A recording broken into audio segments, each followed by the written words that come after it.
Halo, selamat sore semua. Perkenalkan, nama saya Naldi. Saya mahasiswa STT Soteria Purwokerto. Pada kesempatan kali ini saya akan menyampaikan renungan singkat tentang kebebasan dan ketaatan. Ketika kita diperhadapkan antara kebebasan dan ketaatan, manakah yang akan kita pilih? Sudah pasti saya dan saudara memilih kebebasan. Hal tersebut terjadi karena memang kebebasan itu terdengar unlimited, tidak terbatas. Sedangkan ketaatan itu limit, terbatas. Namun ternyata di setiap pilihan yang kita ambil selalu ada konsekuensi logis yang terjadi.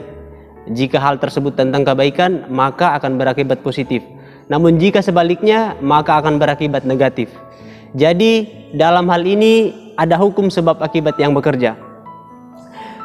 Ketika kita mengamati realita kehidupan, ada banyak orang dengan kecanduan alkohol, narkoba, pornografi, berjuang mati-matian untuk bebas dari candu tersebut. Mengapa? Karena semua orang menginginkan hidup tanpa harus terikat dengan hal-hal yang dapat merusak hidup mereka. Jadi pada dasarnya manusia sangat menginginkan kebebasan. Namun pada kenyataannya, mungkinkah kebebasan yang tidak terbatas itu diberikan kepada seseorang untuk dinikmati tanpa ada konsekuensi yang terjadi? Ya.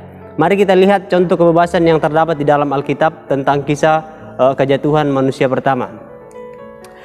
Dalam Kejadian 2 ayat 15 bunyinya seperti ini. Tuhan Allah mengambil manusia itu dan menempatkannya dalam Taman Eden untuk mengusahakan dan memelihara taman itu. Lalu Tuhan Allah memberi perintah ini kepada manusia, semua pohon dalam taman ini boleh kau makan buahnya dengan bebas. Di dalam ayat 17, tetapi pohon pengetahuan tentang yang baik dan yang jahat itu janganlah kau makan buahnya, sebab pada hari engkau memakannya pastilah engkau mati. Dilanjutkan dalam Kejadian 3 ayat 2, lalu sahut perempuan itu kepada ular itu, buah pohon-pohonan dalam taman ini boleh kami makan, tetapi tentang buah pohon yang ada di tengah-tengah taman, Allah berfirman, jangan kamu makan ataupun raba buahnya, nanti kamu mati. Penulis kitab Kejadian tidak memberitahu kita dari mana Hawa mengetahui tentang perintah Tuhan tersebut. Tetapi sebagai suami istri tentunya Adam menceritakan kepada Hawa tentang perintah Tuhan itu. Jadi poin yang ingin saya tekankan adalah bahwa Adam dan Hawa diberi kebebasan yang sama untuk menikmati semua isi taman, kecuali satu, yaitu buah dari pengetahuan tentang yang baik dan yang jahat. Jadi Adam dan Hawa sama-sama tahu tentang sebab akibat tersebut, yaitu sebabnya apabila mereka makan pasti mereka mati, itu akibatnya.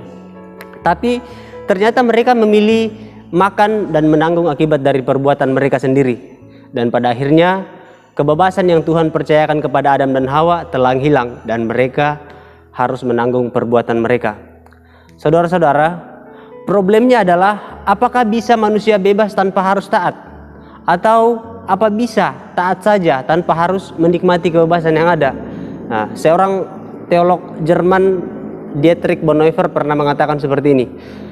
Kebebasan tanpa ketaatan adalah kesewenang-wenangan, sedangkan ketaatan tanpa kebebasan adalah perbudakan. Jadi kedua-duanya sama-sama tidak manusiawi. Ya, dalam surat Paulus memberikan kepada kita jawaban bahwa kebebasan haruslah disertai dengan ketaatan. Mari kita lihat dalam Galatia 5 ayat 1, bunyinya seperti ini. Supaya kita sungguh-sungguh merdeka, Kristus telah memerdekakan kita. Karena itu berdirilah teguh dan jangan mau lagi dikenakan kuk perhambaan. Ya, jadi ketaatan kepada hukum Allah memberikan kita kebebasan untuk bisa menikmati kasih Allah. Ya, jadi sedangkan kebebasan dalam kasih Allah membuat saya dan saudara bisa menikmati hukum-hukum Allah yang ada di alam semesta, bahkan di lingkungan sekitar kita. Jadi contoh nyata yang terjadi saat ini adalah peraturan pemerintah dalam menghadapi penularan COVID-19 ya. Apabila saya dan saudara tetap mematuhi protokol kesehatan, yaitu untuk menghindari kerumunan massa, rutin cuci tangan, wajib pakai masker, maka hal-hal tersebut akan membuat kita bebas dari penularan COVID-19. Nah, dalam kisah bangsa Israel juga kita bisa lihat bagaimana mereka menikmati kasih Allah ketika mereka hidup dalam hukum Allah.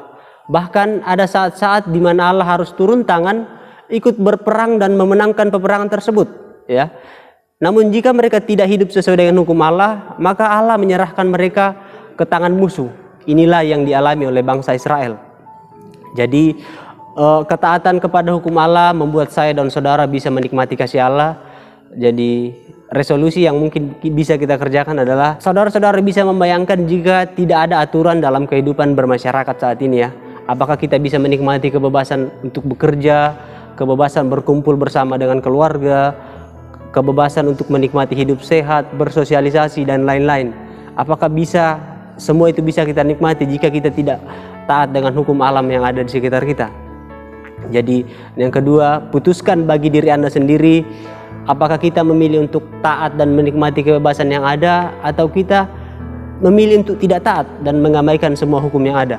Jadi semoga ini bisa memberkati kita semua. Tuhan Yesus memberkati. Amin.